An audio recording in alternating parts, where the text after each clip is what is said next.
如果你係我哋中心嘅舊會員，而又從來未試過喺網上邊報名嘅話呢，你就必須要去我哋嘅網頁度做一次啟動帳號呢個步驟啦。按一下箭嘴指住嘅會員專區，然後你會見到啟動帳號4個字。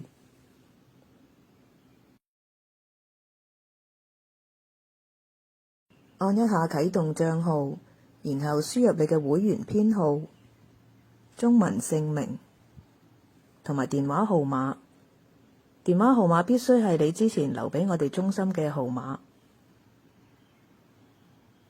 然後按啟動，再設定你嘅私人密碼，然後輸入你嘅電郵地址。日後如果你喺我哋中心報活動嘅話，無論成功與否，我哋都會經呢個電郵通知你㗎。啟動帳號已經完成啦。